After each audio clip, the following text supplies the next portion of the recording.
if you kind of think that where you want to live locally is not going to do that well, then it might make a lot more sense for you to buy investment properties where they'll rise much faster, and then you just rent where you want to live. G'day there, Ray Corcoran here. In this week's video, we're going to be talking about should you buy a principal place of residence or should you buy an investment property? And it really depends on a whole bunch of factors, and we're going to go through some of the different factors that are going to affect your decision. And then at the end of the video, you can sort of make your own decision around what's going to suit you, because from even between me and you might have a bigger deposit or a smaller deposit. You may want to live in different areas. Your working situation might be different. Your tax situation might be different. So there's so many different factors that will help you decide whether to go one way or the other. If you have any questions, as always, leave them in the comments. And if you'd like to subscribe, if you're interested in learning how to make money, invest your money and save money, please consider subscribing. And with that said, we'll get into the video. And also, I'm not a financial advisor or an accountant or a CPA or anything like that. So obviously get professional advice for your own specific things. This is all for entertainment purposes only. So in terms of the benefits, we'll start with the principal place of residence, or PPOR. When you're looking at buying this, obviously the big one is the peace of mind and security that you own your own home, you're not paying rent to somebody else, and you have that sense of security. This is a big one for a lot of people, and for me, me and my wife are currently looking at buying a family home at the moment. We already have a few investment properties, but we're looking to buy a principal place of residence. We live in Sydney, so house prices are going pretty crazy at the moment, but it's something that we thought about many years ago. We were like, well, should we invest or should we just buy a house? Another key thing when you're considering to buy a principal place of residence as well is, if you do sell it down the track and you do have some nice appreciation, if you're so lucky, you don't have to pay capital gains tax on that. Whereas if you have an investment property and it goes from 500K to 700K, you're gonna have to pay capital gains tax. You just need to keep that in mind that, when you do move from that house to the next house, you're going to probably pay a pretty big amount of capital gains tax. So that's something to factor in. For buying a principal place of residence, a lot of people do use a buyer's agent, but I would say the majority of people don't use a buyer's agent for their principal place of residence. Buyer's agents are fantastic. I really rate them and have used them multiple times, but I've used them for investment properties. That's not to say you can't use them for your principal place of residence. It happens all the time. But usually people are buying where they live, they know the area, whereas when you're buying a pure investment property, sometimes, especially if you're buying in other states to where you live, like I have a few times, it makes a lot more sense to pay someone that really knows the numbers and the area and that sort of thing. So typically, at a general level, you won't be paying the cost for a buyer's agent in most cases for your principal place of residence. In terms of the cons of buying a principal place of residence, for a lot of people, generally and this is a big generalization and it might not be true for where you live, but say for where I live, a principal place of residence is probably going to cost a lot more money than what most people would invest in. For example, like we're looking at houses that could be between 1.8 to 2 mil in Sydney where we live, whereas our investment properties were around 400, 450, 450K when we got them. So you can sort of get into the market, saving up a deposit for a house, for a decent house. It's not even a nice house in Sydney, unfortunately.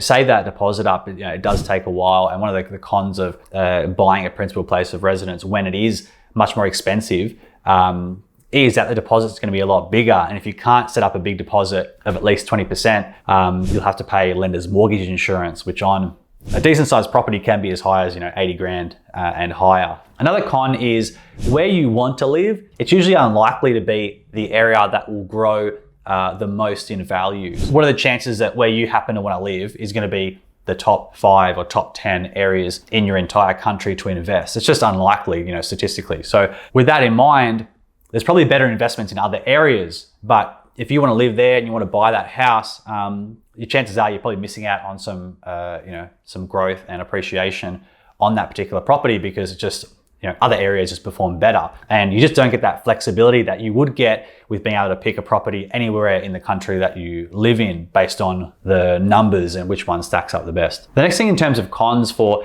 a principal place of residence is you generally don't get as many tax write-offs compared to an investment property. So that's something you need to consider. If you do if tax write-offs are a big priority for you for whatever reason based on your income, that's something to think about. You won't get as many. You're also not as diversified. So say if you spent, say, $1.8 million on one house, or you spend, 450,000 times 4 on 4 different properties in all different areas of the country potentially, you're not going to be as diversified. So if you happen to buy and you pick this area that you like for lifestyle reasons or whatever, if that area goes bad, you've got all your eggs in one basket essentially. So it's something to keep in mind. The next is a big one. You don't get cash flow obviously. So that's going to be an important thing for you to keep in mind. It's going to be taking money out of your pocket every single month. And yes, you're going to be paying down the house, but you've got to understand that if you don't pay it off, it's not going to get paid off. Whereas an investment property, if you buy smartly, you can, for our properties, we don't put a dollar into them at all. They get paid for by the people that are renting there, and then we make a profit on top of that. Another con is you got limited choices to buy. So where you want to live and where your family wants to live, they're going to be a very narrow bunch of areas. And the problem with that is, like I said before, it may not be the best place to invest. Even if lifestyle-wise, it might be fantastic. It could be close for your work. It could be close for, daycare, or, where your friends live or family live. There's going to be so many factors about why you want to live there. But that isn't necessarily going to be the best place to invest. Whereas with an investment property, you can pretty much buy wherever you want. And you can focus all your effort onto, after you run the numbers, on the absolute best property that will get you, or you think will get you, the best return. The final main thing that I wanted to mention in terms of cons for buying a principal place of residence is, like I said, not always, but generally it's going to be a more expensive purchase than an investment. And usually people spend a bit more on their family home because they want it to be as nice as they can afford. And the problem with that as well is that you kind of chew up all your serviceability. So your serviceability is how much the banks will lend you based on your financial situation, how much money comes in, how much money goes out, your credit history, all that sort of stuff. So if you buy, a big expensive family home, the biggest one you could afford, the chances of you being able to take out another investment property loan shortly after, you might still be able to, depending on your income, but you're going to use up a lot of your serviceability for that house, which means that you're going to be limited in buying more properties most likely. Now, if your income keeps increasing and the numbers keep looking better, then that might be okay. But for a lot of people that make a pretty steady income for their lifetime, using up all your serviceability on that, may be a problem if you wanted to build a portfolio outside of your principal place of residence. Moving on now to the benefits of an investment property. Obviously, it's going to be basically the flip of the cons for the principal place of residence. So obviously you get the benefits of flexibility. You can buy pretty much anywhere you want. There's also going to be diversification. If you bought, instead of buying one big principal place of residence, you could buy multiple properties in different regions with different economic drivers. The next one is the tax write-offs. Obviously, we never encourage people to buy stuff just based on the tax write-offs, but the tax write-offs are an important benefit of buying an investment property. You get the depreciation, you get also the interest. There's so many different things you can claim. And you can generally claim a lot more than you can claim for a principal place of residence. Another good thing about buying an investment property instead of a principal place of residence is that you get obviously the cash flow. So you're getting rent every single week, every single month from the tenant. And that is a fantastic thing. Anyone that has an investment property knows the feeling of getting that money coming through, regardless of how hard you work that week in your main job or business. It's definitely nice. I'm kind of addicted to that. We get that money coming through regardless, and it's pretty much going to come through for the rest of your life. Another thing as well is you can get, a lot of people choose interest-only loans to improve their cash flow even further. You can get a good outcome and you can build a portfolio quite quickly. And the good thing about investment properties is if you can stack up a bunch on the side, if you can get 2, 3, 4, 5, in Australia, I think the average property investor only has 1 or 1 point something properties if you average it all out. So most people never get more than one, basically. But if you can get a few on the side, it can become quite powerful, especially if you have capital appreciation happening, multiple properties, and you're getting positive cash flow from them every single month from multiple properties. It really does add up. And this is on top of anything that you make in your day jobs. In terms of downsides to buying investment properties, obviously everything has its positives and negatives. One thing can be, in terms of if you do a spreadsheet of all the costs for a principal place of residence versus an investment property, one of the big ones that can be a thing is buyer's agent fees. So for us, for our first 2 properties, we did pay a buyer's agent $13,500 per property, and there's no discounts for buying multiple properties, unfortunately, with these particular people. But the thing is, you know, people are probably generally less likely to do it for their family home. Often they know the area, they know what they want to buy, that sort of thing. They might want to negotiate it themselves, for example.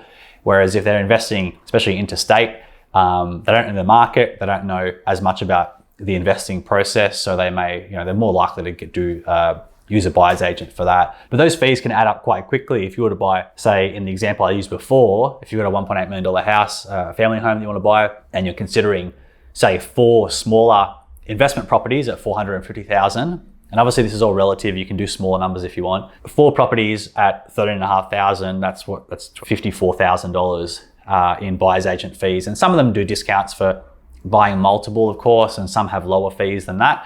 They might have $10,000 or $9,000. But either way, that's a cost that you need to keep in mind that you will be paying, which is which is more on top of what you would if you were just to buy your own principal place of residence by yourself. In terms of other disadvantages, obviously you get capital gains tax if you sell, which is obviously not fun. If you never, like I personally don't plan on selling our properties. I want to kind of accumulate a big financial fortress, if you will, and just keep accumulating assets more and more and more until I've just got a stupid amount of assets and they pay me a large amount of money for me doing pretty much nothing. That's my personal goal. But if you do buy properties and you do plan to sell them, keep in mind that you will be paying capital gains tax on that, and it can be quite a hefty amount potentially, depending on how much the gains are. And obviously with investment properties, if you're doing like rent vesting, where you're renting where you live and you're investing elsewhere, it can be a great idea. But you also, I guess, you don't get that peace of mind, that, you know, that ownership feeling. And for some people, that's very, very important.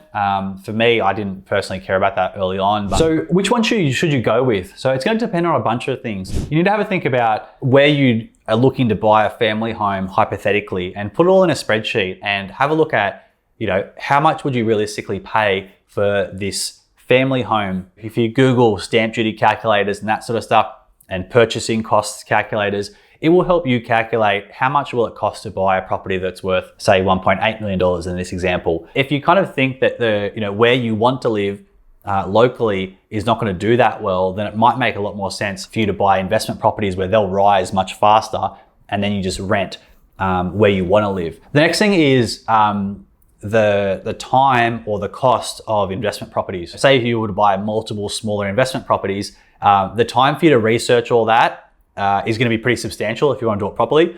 And also, if you do choose to use a buyer's agent to help you save time, they're going to cost you, $10,000, $13,000 a pop Australian, or whatever it is in your country. So you got to keep that in mind, that cost is going to be for every single property typically. So that's going to be a factor that you need to consider. If tax deduction is really, really important to you, then investment properties would be a bit more favorable in that regard. You'll obviously get less with the principal place of residence. So that's something to keep in mind. If that peace of mind is such an important thing to you and your family, maybe your husband or wife really, really values that, then principal place of residence might be better. And another thing to consider is, especially if you're buying a principal place of residence that's quite, expensive relative to your smaller investments, you're going to have a lot of money tied up in this one property and all your eggs in one basket, or most of your eggs in one basket. So that's something really, really important to consider. And also, it's going to be taking money out of your pocket every month. So if cash flow is a big priority to you, you may consider either buying a cheaper house, or B, you may consider rent vesting, where you can get, you can rent somewhere cheap. Like say where I live at the moment, this place would have been 1.1, 1.2, but we can rent for $650 a week, which is super cheap. And it's a terrible investment for the owner, but for us, it's a great deal. So you got to take that into consideration. Like in your area, if you can rent really nice houses or big apartments for cheap, then that's a really, really good option for rent vesting, because you can get that value and you can put your money, allocate all your money elsewhere where you can multiply much faster. And obviously just take into consideration your sort of tax situation and your income and your deductions and all that sort of stuff. And it's worth chatting to your accountant about this to say that, we're looking at buying either a house worth about this much, or, one or more smaller investment properties for around this much. And put some hypothetical numbers. You might put 5% capital appreciation every year as a starting point, And you can obviously adjust these numbers and maybe do a few different scenarios, and you can sort of make a decision from there. So I hope you found that useful, sort of demystifying the main pros and cons of a principal place of residence versus an investment property. If you like the video, give it a like. If you have any questions, please let me know below. Is there anything I missed that you think I should have mentioned? Please let me know below. I'm always interested to hear. And other than that, I'll see you in the next video. Cheers.